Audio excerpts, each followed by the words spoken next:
Yo, what's up? So I took like another 2-week hiatus, but in today's video I'm gonna be talking about meta Chuan. You already know how dog shit he is. Even the normal version of Chuan has more purpose. You can use this guy in Fafnir, you can even use him in Falsetto Fantasy.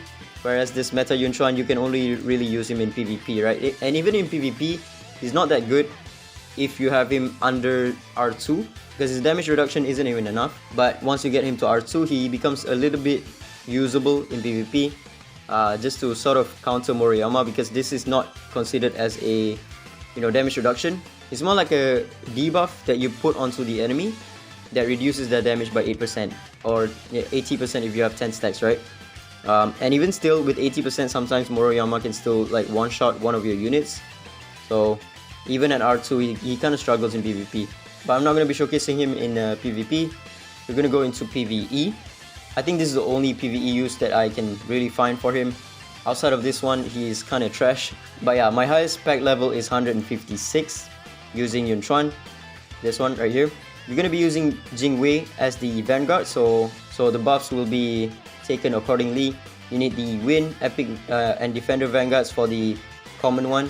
And then for the uncommon one, you need to get the Pursuit and Assist, basic ability damage plus 100%. And then for the legendary ones, you're going to take the for each non-Vanguard with the same elemental class, and also for the different elemental class, take both of them. And then Vanguard deals 20% damage after gaining buffs up to 200%. The reason why you take both of this one is because of this allies take minus 12% damage. You're going to be taking Ggez as the Vanguard because she has the highest assist chance. Ggez will be on the Thunder set, crit damage, defense, and defense with the Avatara set. You do need a lot of RNG to proc the Avatara to have enough damage to kill off the boss. And then Feng Shun will be on the Ocean set, HP, HP, HP, with the Ggez set. The reason why I run Ggez set on all of my allies is because of the boss's damage. The boss does a lot of damage, and if you don't have an R6 Feng Shun, it's gonna be a lot of trouble for you. R6 Feng Shun gives you a big shield when you cast the S3, but without the R6, you do need a lot of shield to tank the boss the first couple of turns. And then Sakura will be on the Ocean set, HP, HP. This should be HP as well, if possible.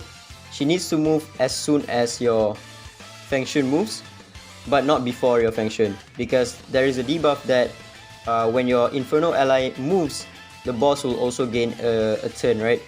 So you want your Feng Shun to move first to cast the S3, and then you want your Sakura to move. If you don't have R6 Sakura, you can say goodbye to the strat, because this does require R6 Sakura. You need a lot of stats. Every Divinate is going to help you. If you have R6 and D6 on all of your units, it's going to be a lot easier. And then your meta Chuan is only here for the immovable object, for the damage reduction the first couple of turns, because the first couple of turns you are at your squishiest state. You don't have the stacks of Sakura and you don't have the stacks of Yamato. So he's gonna be on Panacea set because he does heal, and HP, HP, and HP as well with the Ggez set. And his speed does not matter. You can give him 0 speed, doesn't really matter. As long as he can survive, it's good enough. And then Yamato will be on HP, HP, HP. If you can give him defense, defense, defense, is a lot better. But he does need to survive. And he's also going to be on Ggez set as well with the Panacea set, because his Divinate does heal the ally with his defense, right? But again, if you can give him defense, it's a lot better, but it's harder for him to survive. So I gave him HP instead. And if you don't have R6 Yamato, it's going to be difficult for you to run this strat as well, because he does heal the allies by 50% of their HP. Again, Chuan is not really that good even in PvP. I'm struggling to find any use for him in PvP outside of the Wu Yu team, because he is a stall unit, right? But yeah, you need to turn off auto, because during auto, the AI will use her Sakura's S2, which is very bad for you, and also the AI will use Ggez's S3, which is a lot less damage than her S1. So you're going to be using Feng Shun's S3 whenever possible for that AP push. And then the reason why you have Sakura on Ocean set is because you want the defense buff uptime higher on your Yujing. You need a lot of RNG for this boss. You need to proc a lot of Avataras to have enough damage to kill him within 38 turns. But the good news is that you can try this as many times as possible, right? Again, Yu-Jing, you don't want to use her S3 because it does less damage than her S1. And also when you do her S3, Feng Shun will not follow up with his S1, which will not give you enough stacks for Feng Shun. Sakura stacks on Feng Shun and also heals from Feng Shun's S1. Yeah, there we go. I got one-shotted by the boss's attack. You do need a lot of RNG. You need to proc some Avataras on Yu-Jing, or not Yu-Jing, Jingwei, because you need the heals from Feng Shun. Whenever Jingwei procs an Avatara, Feng Shun will also proc his S1 to heal the allies by a little bit. And you also need the RNG that the boss doesn't crit on you. If the boss crits you too much, you can die, like just now. There we go, we proc the counter, so that healed me out by a little bit. Okay, that's the effect of R6 Yamato. Again, if you don't have R6 Yamato, it's gonna be very tough for you to win this fight. Again, Sakura, you never want to use her S2 because if you use her S2, let me just show you, right? If you use her S2, then again, Jingwei does not follow up with her S1 assist, and you need all of the damage possible for you to kill off the boss. I'm just gonna fast forward to when I kill the boss. My goal is at least like maybe 162.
Alright, this should be a successful run.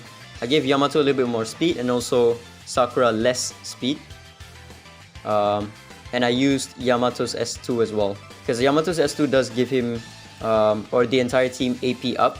There we go, finished it on turn 33, so we had more room to clear it. I changed the gear for Sakura, gave her HP bonus instead. This is still enough for my Yamato to move and then my Sakura to move. And then Yamato is on speed boots now, because a lot of the time I find him not taking a turn when he has 0 stacks of Rashomon. And the way for me to survive is for me to proc the Rashomon stack and heal 50% of my teammates' HP. Let me try 162 and then we'll stop right here. Okay, with the slower Sakura, it does help a lot because now she's healing more and she's also not giving additional turns to the boss. Because whenever she takes a turn, because she is Inferno, you have that debuff that when Inferno ally takes a turn, it will also give the boss an additional turn, right? And if I take too many hits from the boss consecutively, it's gonna kill off my units. But I can take like maybe 1 or 2 hits when my Yunchuan has 0 stacks, but not 3. If it's 3 hits consecutively without Yamato healing me, it's just gonna kill off my team. Okay, I think Yamato should heal everyone up to full right here. Oh no, he still has 2 stacks. Okay, so right now I'm gonna use his S2 because that does give me AP up for my entire team. And I think Yamato, yep. Oh, he still has that stacks on him. Feng Shun is kind of suffering right now. His HP is quite low. Still going to be using the S1 of Sakura. Okay, nice. My Feng Shun survived. Now, if my Yamato can take a turn, this should be... Ooh, nice. It's another successful run. Very good. Because right now I won't die. I have a lot of healing. I have pretty much all stacks for Sakura at this point on my 𝘔𝘦𝘵. So she's doing a lot of damage with her S1. I still have a lot of turns left. 29 turns out of 38. And even if I don't proc Avatara on 𝘔𝘦𝘵, I think it's fine. Yeah. I'm doing 3% of the boss's HP every single time I attack. Okay. Just don't die. Even if my units die, I think I should be fine. Let's see here. Yeah, there we go. Nice. Okay. Maybe one more floor. One more pack level. Maybe not. Okay. Okay, 165 might not be possible for me. Because the boss is just one-shotting my Yamato and also my Feng Shun. But yeah, that's about it. This is going to be the team that you're going to be running. If you don't have R6 Sakura, it's not going to work. If you don't have R6 Yamato, it's not going to work as well. You're better off running the Ana comp. If you don't have R6 Feng Shun, it's going to be difficult for you to even run the Ana comp. Because you don't have the shield whenever she casts his S3, right? So yeah, R2 Yunchuan is kind of decent here for the damage reduction, also the heal. But most importantly for the damage reduction, because early on you don't have the stacks of Sakura and you don't have the stacks of Yamato, which means you can't really tank the boss that well. So at 162, we landed on rank 36, not bad. Yeah, so top 30 all the way to 31 is all using the Ana strat with R6 Feng Shun. And then those without R6 Feng Shun will have to use Yamato or even Ahmed for the extra heals. I think it's a lot more RNG when you have Ahmed in the team because you need him to proc the counters as well. Because if he doesn't proc the counters, then you don't have enough heal, right? There we go, another R6 Feng Shun. Okay, R1 Yunchuan, Meta Yunchuan. Not bad. But yeah, further down you'll see more Anas, I guess. I guess this is also pretty good because whenever you get a turn, you get a shield, right? Yeah, that could work as well. But I think this strat is the best when you don't have an R6 Feng Shun. If you have R6 Feng Shun, just go for the Ana strat. And yeah, that's about it. Ciao.